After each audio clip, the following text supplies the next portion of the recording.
നമുക്ക് കളറോട് ചേരാം. നമ്മുടെ മുൻ MLA PVN ഒരു പ്രോഗ്രാമിൽ പങ്കെടുക്കുകയും രണ്ടുപേർക്ക് സംസാരിക്കുകയും ചെയ്തതെന്നാണ് നമുക്കിപ്പോൾ കാണാൻ കഴിയുന്നത്. നമുക്ക് റെജീനോടൊപ്പം ചേരാൻ. റെജീന കേൾക്കുന്നില്ലേ? ഹലോ, കേൾക്കുന്നുണ്ട്. അതായത് വിശ്വാസികൾ വളരെ സന്തോഷത്തിലാണ്. കുറെ നാളുകൾക്ക് ശേഷമാണ് ഇതുപോലെ ഒരു സന്തോഷം ഒരു മുഖത്ത് നമ്മൾ കാണുന്നത്. നമുക്കൊരു അച്ചായന്റെ വാക്കുകൂടെ ഒന്ന് കേട്ടു നോക്കാം. എന്റെ പേര് വിൽസൺ. അച്ചായൻ എന്താ പറയാനുള്ളത്? കഴിഞ്ഞ നാളുകളിലൊക്കെ നമ്മൾ വളരെ വലിയ നഷ്ടത്തിലൂടെയൊക്കെയാണ് കടന്നുപോയത്.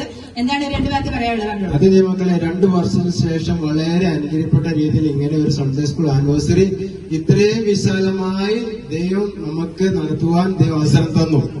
അതുപോലെ മാത്രമല്ല അതിനുവേണ്ടി സഹകരിക്കുകയും പ്രയത്നിക്കുകയും ചെയ്ത നമ്മുടെ ഉണ്ണിപ്പാസ്റ്റർ കുടുംബം, അതുപോലെ നമ്മുടെ സഹോദരന്മാർ കുടുംബങ്ങൾ വളരെ സന്തോഷത്തിലാണ്, വളരെ പ്രയത്നിച്ചു. അത് മാത്രമല്ല നമ്മുടെ സഭയില് വളരെ സന്തോഷത്തോടെ നമ്മളെ ശുശ്രൂഷയിൽ നമ്മളെ സഹകരിക്കുകയും വളരെ സന്തോഷത്തോടെ നമുക്ക് വേണ്ട കൈത്താങ്ങൽ ചെയ്യുന്ന ഉണ്ണിപ്പാസ്റ്റർ, അനിത, 3 മക്കൾ എല്ലാവരെയും ദൈവം അനുഗ്രഹിക്കട്ടെ. എല്ലാ ദൈവമക്കളെയും ദൈവം അനുഗ്രഹിക്കട്ടെ. ഉണ്ണിപ്പാഷ വളങ്ങി വന്നത് നമ്മുടെ സഭയ്ക്ക് വളരെ പ്രചോദനമായി, വളരെ അനുഗ്രഹമായി തന്നെ നിൽക്കുന്നു. പണ്ടത്തെ സന്തോഷം തിരികെ വന്നു എന്നൊക്കെയാണ് നമുക്ക് ഇവിടുന്ന് കിട്ടുന്ന ന്യൂസ്. ഇത്രയൊക്കെയാണ് ഇവിടുന്ന് നമുക്ക് പറയാനുള്ളത്. അവരുടെ സന്തോഷത്തിൽ നമുക്ക് പങ്കുചേരാം. ക്യാമറാമാൻ ഷാൽബിനൊപ്പം റെജീന കടക്കര ന്യൂസ്.